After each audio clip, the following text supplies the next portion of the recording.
South ఇండియాలోని అతి తక్కువ ధరలకి రత్నాలనందించే ఏకైక సంస్థ 6JV. నమస్తే రమ్మగారు. నమస్తే జయ. రమ్మగారు, శివభక్తుల స్టోరీలు కథలు చెప్పుకుంటున్నాం. నాయనార్ గాథలు. ఈ చోళ రాజ్యంలోనండి తమిళనాడులో కన్నమంగళం అనే ఒక ప్రాంతం అంట. ఇక్కడ తాయనార్ అని ఒక మహాభక్తుడు ఒక ఆయన ఉండేవాడు. తాయినార్, తాయ్ అంటే తల్లి, అలాంటిదే ఏదో తమాషా పేరు. అయితే ఈ తాయనార్కి విపరీతమైన శివభక్తి. ఈయన ఏం చేసేవాడంటే నిత్యం ఎర్ర బియ్యంతో అన్నం వండించి, ఎర్ర మూలికలు దొరుకుతాయట ఆ ప్రాంతాల్లో, వాటితో చారు కాయసేవాడు. చారు తర్వాత మామిడికాయ ఊరగాయ ఎర్రవి, ఈ ఎరుపు రంగు పదార్థాలతోటి పరమేశ్వరుడికి నివేదన చేసేవాడు. పరమశివభక్తుడు నిత్యము ఇదే నివేదన. దానికోసం ఆయన ప్రత్యేకంగా ఎర్ర బియ్యం పండించేవాడు. బాగుంది. ఇలా అదే పంట, ఎర్రబియ్యపు పంట ప్రత్యేకంగా శివ నివేదన కోసమే. ఆ ఎర్రబియ్యం ఎవడైనా తిన్నాడంటే ప్రసాదమే. ఇది ప్రత్యేకంగా ఆ పంట తక్కువ అనమాట, ఈల్డ్ తక్కువ అయి ఉంటుంది. మరి ఈ ఎర్రబియ్యం అంటే ఆ ప్రాంతంలో దానికి ఏ ధాన్యం పేరుందో మనకు తెలీదు, ప్రత్యేకంగా ఇలా వంచేసేవాళ్ళు. అయితే ఇలా చాలా కాలం జరగ్గా శివుడు ఇతన్ని పరీక్షించదలుచుకున్నాడు. మెల్లిగా ఈయనకి ఆర్థిక దుస్థితిని కల్పించడం మొదలుపెట్టాడు. ఈయన పొలం పరుల పాలైంది. అయినా కూడా మానలా, ఎట్లా కాసిన ఎర్రబియ్యం తెచ్చి పెట్టేవాడు. ఇంకా దుస్థితిలోకి వచ్చేసాడు. పని చేసుకుని బతకాల్సిన పరిస్థితి వచ్చింది. అందుకని ఆయన ఏం చేశాడు, ఎవరి దగ్గర పనికి చేరి తనకి కూలికి ధనం బదులు ఎర్రబియ్యం కూలి ఇచ్చేలాగా మాట్లాడుకున్నాడు. వచ్చిన ఎర్రబియ్యాన్ని శివ నివేదన చేసేవాడు. తనేమో ఈ మన కొర్ర బియ్యం తినేవాడు. క్రమంగా ఏం చేశాడు శివుడు, ఇంకా పరీక్ష మానల, మొత్తం ఏరియా అంతా ఎర్రబియ్యమే పండించేలాగా చేశాడు. ఈయన ఎర్రబియ్యం తిండు, ఈయన శివుడికి అర్పిస్తేనే తినాలి. కొర్రలు దొరకల, అన్నానికి అన్నం లేదు, కొర్రలే తినాలి. ఎర్రబియ్యం శివుడి నివేదనకే, తను తినకూడదు, ప్రసాదం అయ్యాకే తను తినాలి. ఇక పరీక్ష ఎక్కువైపోయిందనమాట. అయితే ఈయన ఏం చేశాడు, ఈయనకి ఇట్లా ఉంది కదా, భార్య ఏం చేసిందంటే వాళ్ళ దొడ్లో ఆకుకూరలు పండించడం మొదలుపెట్టింది. ఈయన తనకు వచ్చిన కూలి ఎర్రబియ్యాన్ని దేవుడికి పెట్టేవాడు, తనేమో ఆకుకూరలు వండుకుని తినేవాడు. కూర అన్నం లేదు, విపరీతంగా వర్షాలు వచ్చి కూరలు రావడం మానేసి, ఆకుకూర ఏముంది వాన పడితే కూలిపోతుంది, కూరలు కూడా లేవు. మంచినీళ్ళు తాగి ఉండటం మొదలుపెట్టాడు ఈయన. నీళ్ళే, ఈ ఆహారం లేదు. ఎర్రబియ్యం తినేవాడిని, బియ్యం తినేవాడిని కొర్రల్లోకి మార్చాడు శివుడు. కొర్రల వాడిని ఆకుకూరలలోకి మార్చాడు, ఆకుకూరల వాడిని నీళ్ళలోకి మార్చాడు. ఇందులోకి మారిన భక్తి మాత్రం మానలా. ఇదేమిటి, ఇది మనం ఏమనుకుంటాం జయ, సాధారణంగా మనుషులు ఎలా ఉంటాం, ఒక్క చిన్న పరీక్ష వస్తే చాలు దేవుడు లేడనేస్తాం, పూజ చేయటం మానేస్తాం. ఏదైనా కష్టం వస్తే, ఎందుకు వచ్చింది, ఎవరైనా మరణిస్తే లోక సహజమైన మరణాన్ని జీర్ణించుకోలేక దేవుడు లేడు అందుకే మా నాన్న పోయాడు, దేవుడు లేడు అందుకే నాకు ఈ కష్టం వచ్చింది, దేవుడు లేడనే అనుకుంటాం. అన్నం కూడా లేకపోయినా కూడా ఈయన దేవుడు లేడనుకోలే. ఈ భక్తుల కథలు ఎందుకు చెప్పుకుంటామంటే ప్రశ్నించకూడనిదే అది. ఎప్పుడు నిన్ను నువ్వు ప్రశ్నించుకో, భగవంతుణ్ణి ప్రశ్నించకూడదు. నీకేదైనా కష్టం వస్తే అది నీ కర్మానుభవం తప్ప భగవంతుడు ఉన్నాడా లేడా అనేది ప్రశ్న కాదు అసలు.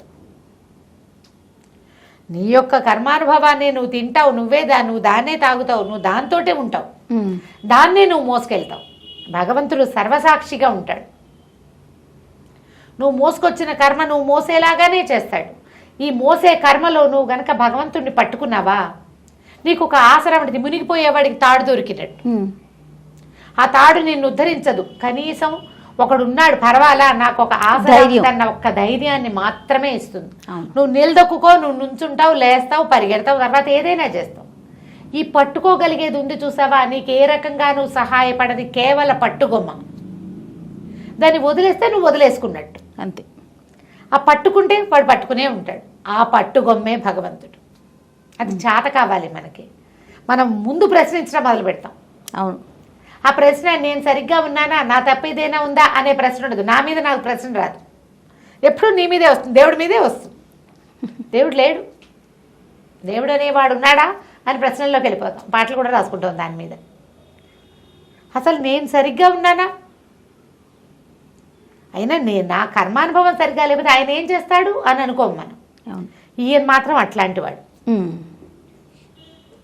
సరే ఏం చేశాడు, ఒకరోజు దొరికిన భిక్షతోటి దీంతో కూలితోటి బియ్యం వండుకున్నాడు, అన్నం వండాడు, అంత చారు కాసాడు, ఒక మామిడికాయ ముక్క ఆవకాయ బద్ద పెట్టుకుని నివేదన చేయబోయాడు.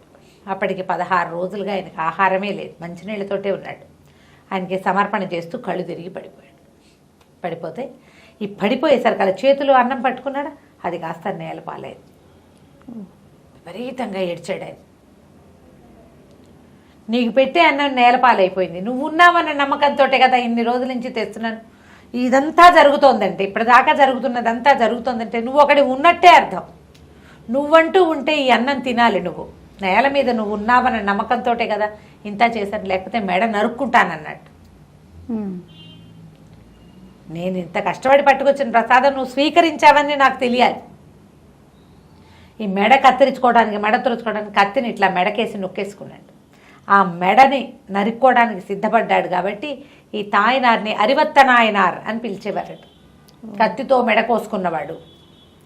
మెడ తెగిపోయే స్థితి వచ్చాక అప్పుడు పరమేశ్వరుడి చేత్తో పట్టుకున్నాడట కత్తిని. ఆపాడు.